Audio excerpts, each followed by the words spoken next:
Do you have a mentor? Do you have somebody helping you stay accountable, that is supporting you, that is encouraging you, that is inspiring you, that champions you with every step you take forward and calls you out when you start putting up barriers because of old beliefs, outdated beliefs, or outdated values that just block you, that just stop you, that you've already identified in the past?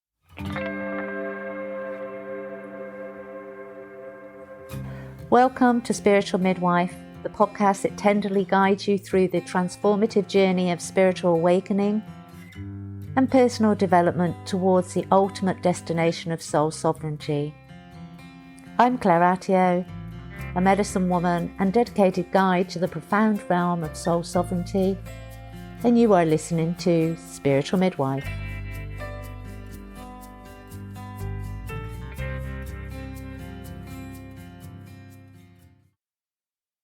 Hello, beautiful souls. In this week's episode, we are going to be examining what your dream life would be. What would your dream life look like?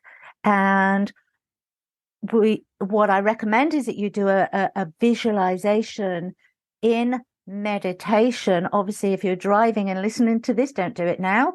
Keep yourselves and everybody else safe. Wait till you're in a space and a place where you can actually just really start to relax. Use some scented candles, dim the lights, play some beautiful, relaxing music, and allow yourselves to be taken.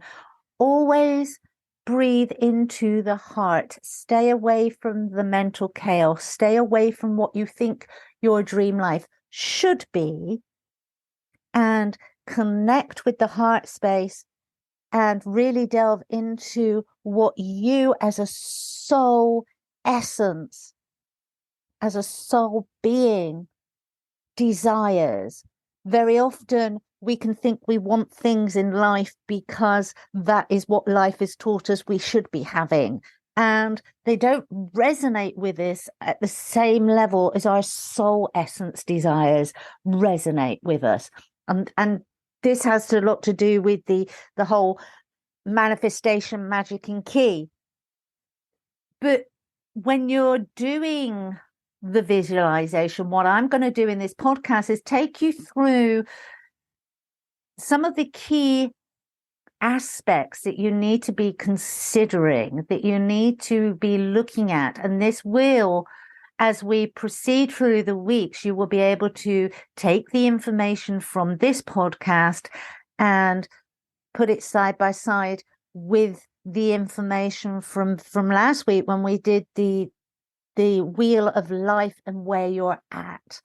And so you can get a better idea of where you are going. You can get a clearer trajectory of what is going to be right for you and what will be successful for you.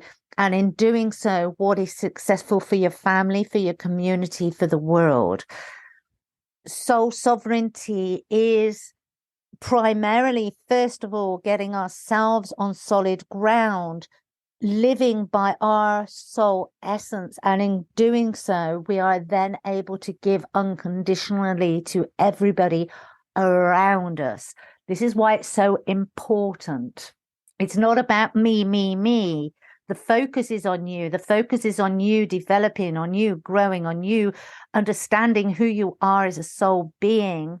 But it's not about what you can have for yourself, excluding all others. It's about what you are, who you are, how you can grow, how you can develop, and how you can actually anchor that in the most beautiful way on the planet so that we can all share in it. And so when you're doing a visualization, your dream life, don't focus on your dream job or your dream partner. Those may be aspects that you are seeking, but the focus shouldn't be there. That we're looking at the totality of your life, not just an aspect of your life.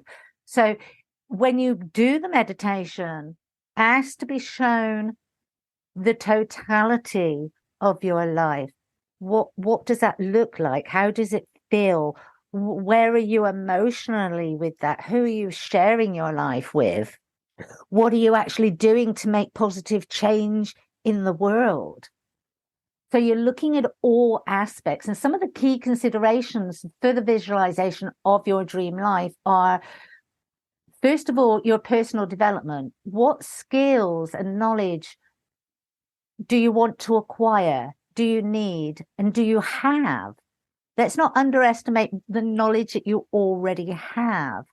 You would have taken steps and actions within your life that would have given you key aspects, even if they're not being used in the way that you would like them to be used. You will have key skills that will be of benefit to your bigger plan, to your soul sovereignty self. But when we're looking at all the considerations of your dream life, so first of all, you go and do the visualization, you see your dream life, and then afterwards, you will sit and consider what skills and what knowledge do I need to acquire to start to bring that into fruition? What areas of my personal growth and my self-development do I need to evolve? Do I need to discover? Do I have any fears or beliefs that are stopping me from doing that? Doing my dream job, my dream goal, my dream life, having my dream life. And then your health and well-being. What does your optimal health look like to you? How do you maintain a balanced lifestyle? Are you maintaining a balanced lifestyle? And if not, how do you do that? And then your relationships. Really think about the quality of your relationships with your family, with your friends. Are they adding to your life? Are they taking from you? Is there reciprocity? Is there equal reciprocity within those relationships? Are you actually getting the emotional fulfillment that you require from those relationships? And are you giving emotional fulfillment to those that you share your life with? Or are you holding back? Is there something within you that is not allowing yourself to be fully vulnerable, fully open, fully giving? And what kind of social connections do you value?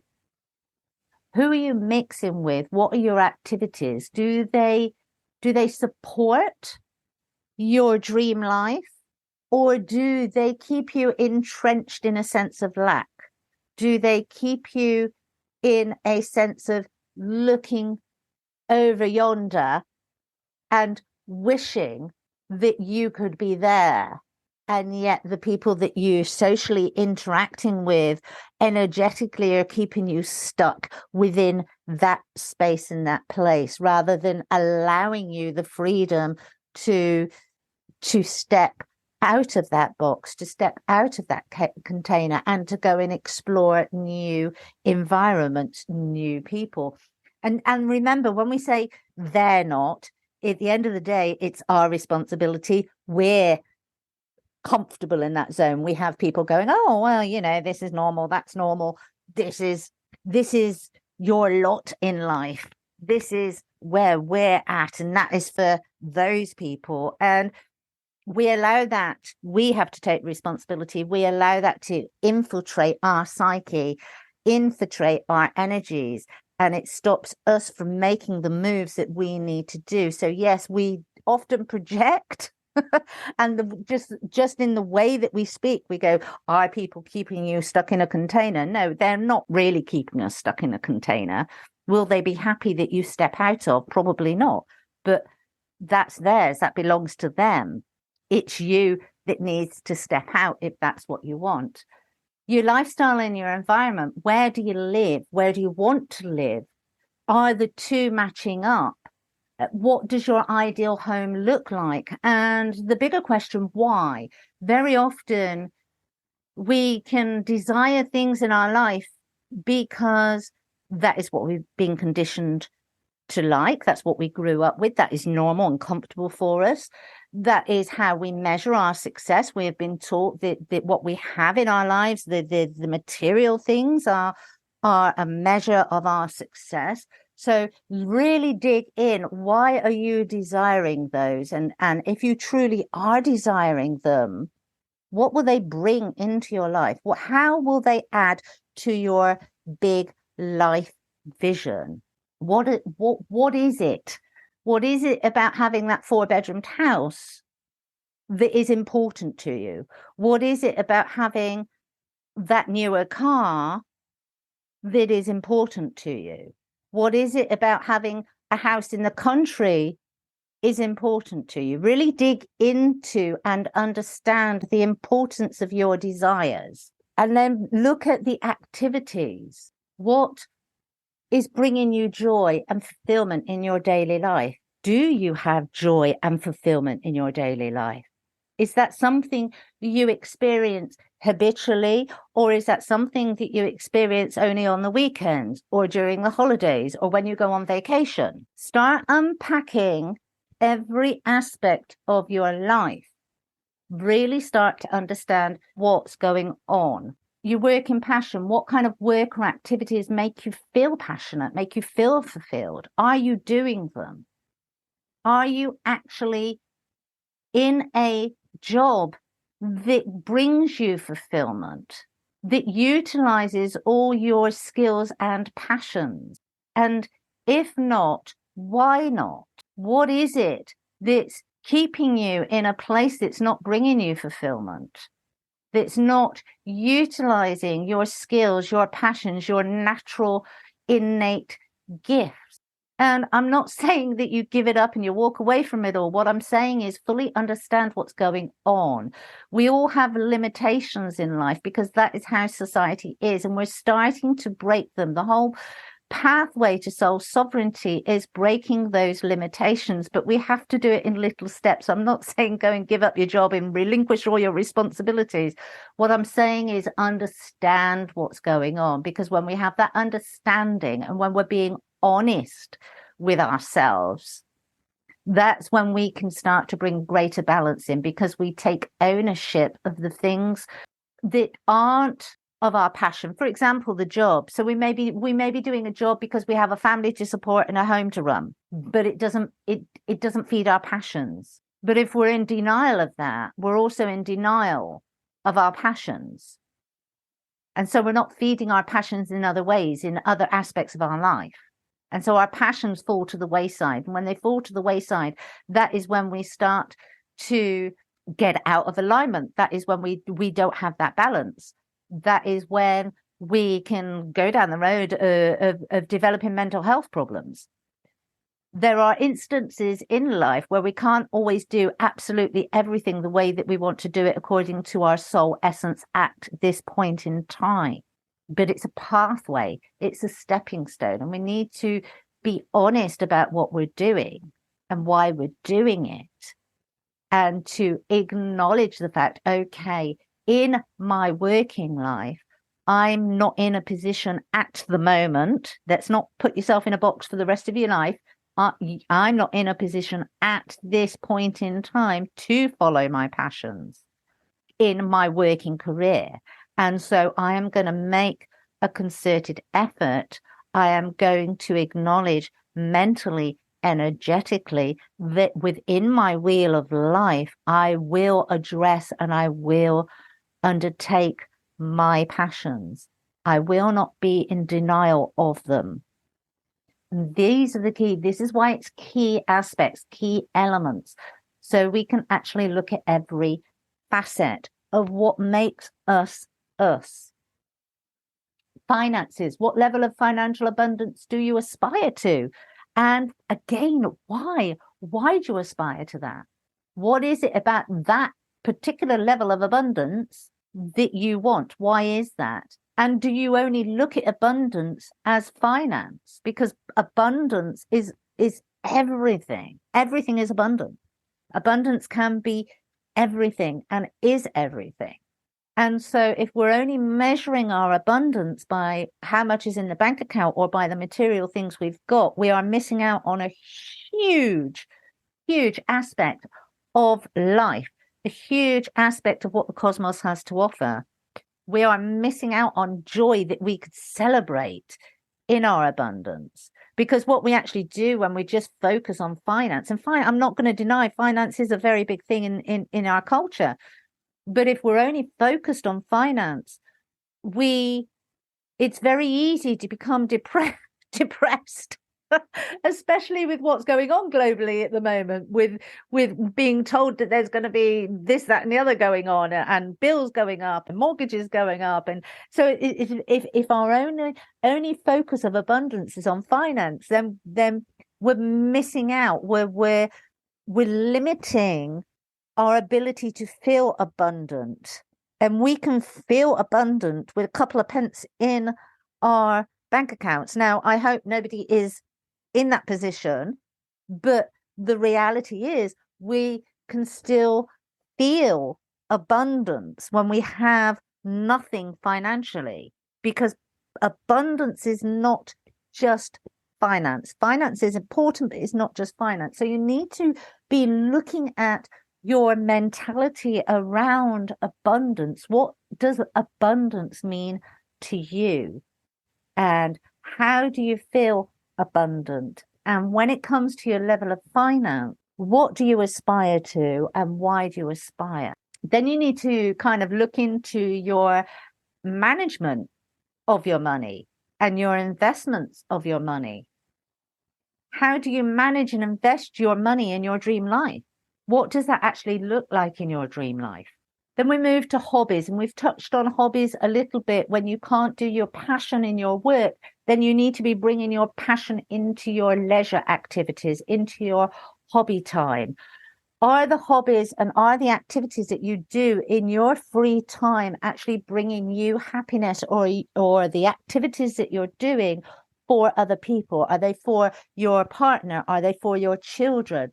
Do you actually give yourself you time to pursue your passions, your desires?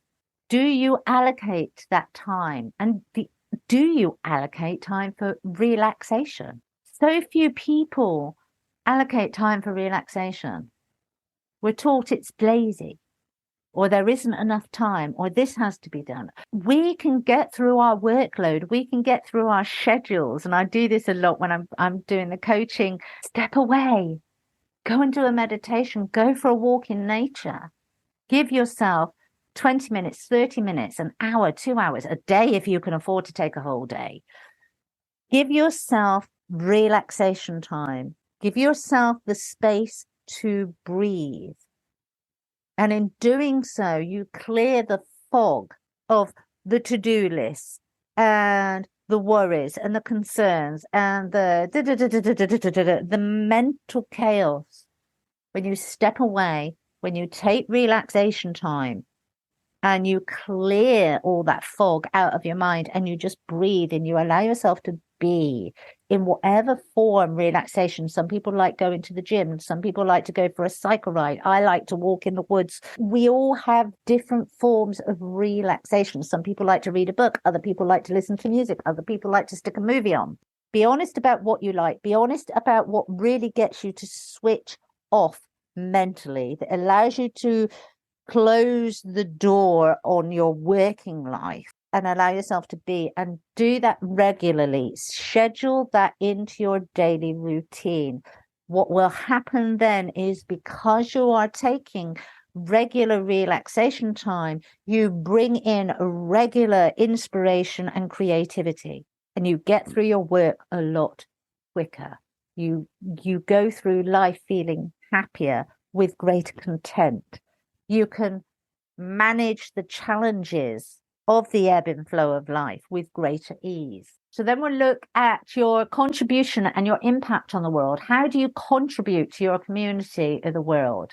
What positive impact do you want to make if you're not making, or you feel that you're not making anything now? And I say that, feel that you're not making, because we undervalue what a kind word and a smile can do, how that can actually lift another human being.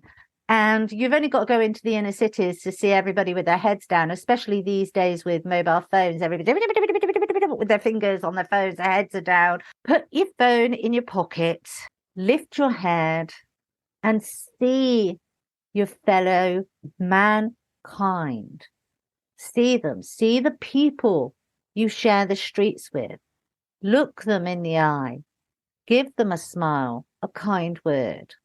Help somebody with their shopping. Help somebody take a tin off a high shelf when they're struggling. It takes seconds, but it gives massive contribution to humanity.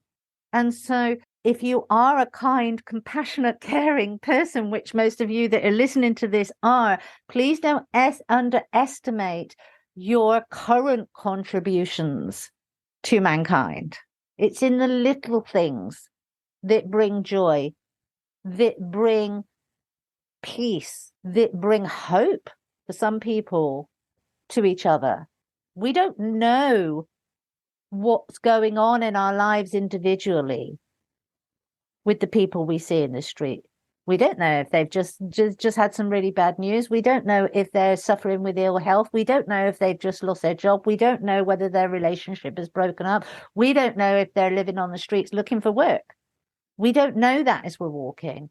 A smile, a kind word, a gesture can really lift your fellow mankind, and it lifts you. It lifts you in doing it. So don't underestimate the contribution. But when we're looking at your dream life visualization, how does your dream life, how will that positively impact your family, your community? What is it within that desire? And I can guarantee there will be a desire in there. If you are visualizing you as a soul being, and this is your dream life, there will be within that positive impact for not just you, but your family, your community, your country, the globe. Remember, we're all connected. So whatever we put out, we all value from, we all gain value from.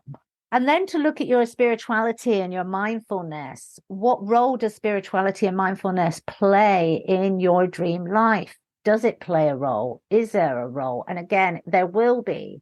And how are you connecting to your inner self, to that soul sovereign being? Are you connecting regularly?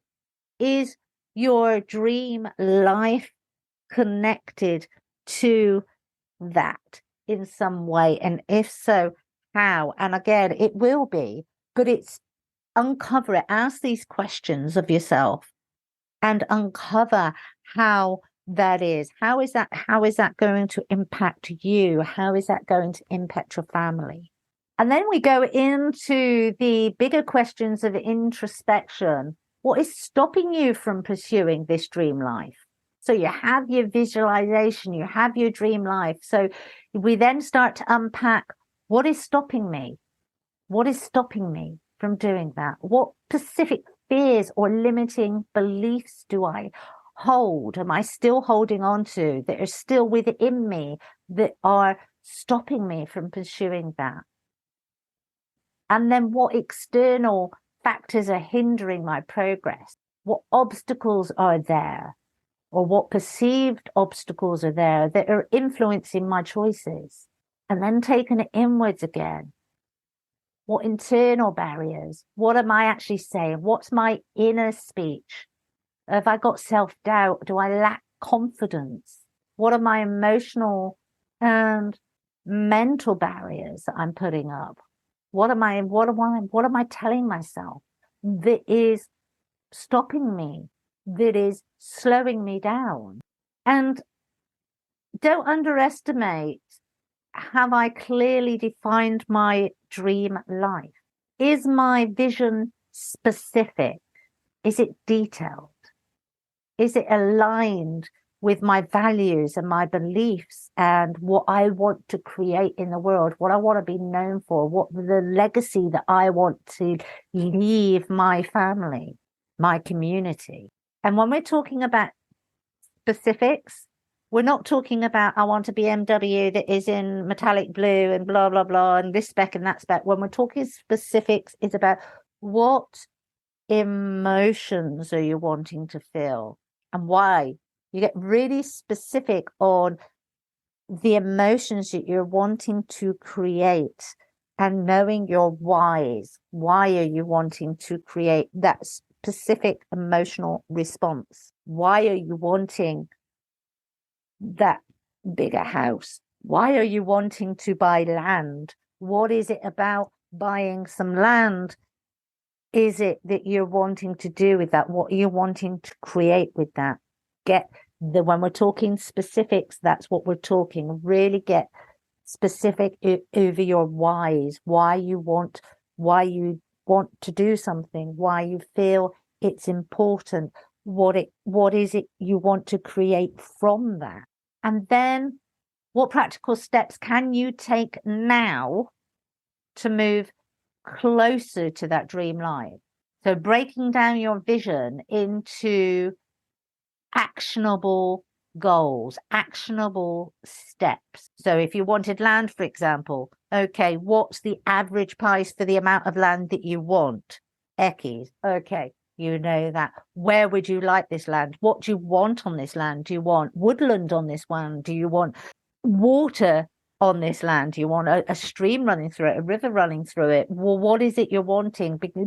And this is why it's important to be specific about what you're actually desiring, and then breaking it down into actionable steps. So, as I said, with the land, using the land analogy, you want the land. How much is the average price for the amount of land that you want? Are you actually physically looking for land? Is this something you need? Is this a dream that you need to bring others in on? You need to find other people that share this same dream. And so are you actually calling those people into you? And one that not everybody likes to look at is what changes are you willing to make to achieve your dream life? There's usually a trade-off of some sort. Sometimes we have to cut people out of our life because they're energetically, we are rising, we are starting to vibrate because we're doing the personal development and we're doing the spiritual work, and our vibrations are rising, and yet our circle of friends are in a lower vibrating. And that's not to say that they're bad people.